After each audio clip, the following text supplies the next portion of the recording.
டேய் மாப்பிள்ள, இன்னைக்கு எப்படியாவது காசு வாங்கி கொடுத்துட்றா. சரிடா. டேய் நான் சொன்னல அது இவர் தானே இல்ல. டேய் இந்த இடத்துல பசங்களுக்கு ஜிம் ரெடி பண்ண. நான் வணக்கண்ணா.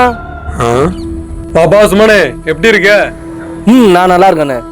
என்ன விஷயமா இந்த பக்கம்? இவன் என் ஃப்ரெண்டுண்ணே, அவனுக்கு கொஞ்சம் காசு தேவைப்படுது, அதான் உங்ககிட்ட வாங்கி கொடுக்கலான்னு கூப்பிட்டு வந்தேன். ஓ அப்படியா? எவ்வளவு தேவைப்படுதான்? ஒரு 2 லட்ச ரூபாண்ணே. அவங்ககிட்ட சூரிட்டின்னு சொல்லிக்க என்ன இருக்கு? டி மாப்பிள்ள, சூரிட்டினா என்னடா? உங்ககிட்ட வீடு கடை நிலம் எதுனா இருக்கான்னு கேட்குறாரா? அது எதுவும் என்கிட்ட இல்லையாடா. அண்ணே அவங்ககிட்ட அப்படி எதுவும் கிடையாதுண்ணே. அவனுக்கு சொந்தம்னு சொல்லிக்க கூட யாருமே இல்லைண்ணே. இப்படி சொன்னா எப்படி சுமனே? நான் எந்த நிமிஷத்துல அவனுக்கு காசு கொடுக்கறது சொல்லு. என்னை நம்பி கொடுங்கண்ணே, அவன் கண்டிப்பா திருப்பி கொடுத்துருவான்.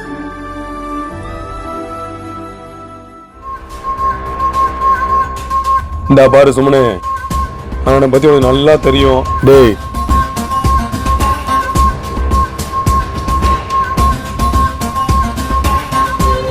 சொன்ன டயத்துக்கு மட்டும் காசு கரெக்டா வரலாம்னு வச்சுக்கோ. இந்த பாரு தம்பி, சாட்சிக்கு வந்த உன்னோட உடம்புல கை இருக்காது பாத்துக்கோ, செஞ்சிருவான். என்ன புரியுதா? அண்ணே அவன் என் ஃப்ரெண்டுண்ணே, அவனுக்காக கை இல்லை என் உயிரையே கொடுப்பேன். நம்பி கொடுங்கண்ணே, கண்டிப்பா அவன் திருப்பி கொடுத்துருவான். பேய் அந்த வட்டிக்கு வச்சிருந்த 2 லட்ச ரூபாய் எடு. இந்தாங்கண்ணே. தம்பி இந்தா, இது உனக்காக இல்ல, உங்க 2 பேரோட நட்புக்காக. இந்தா சொன்ன டைமுக்கு காசு கொடுத்துடணும், சரியாடா?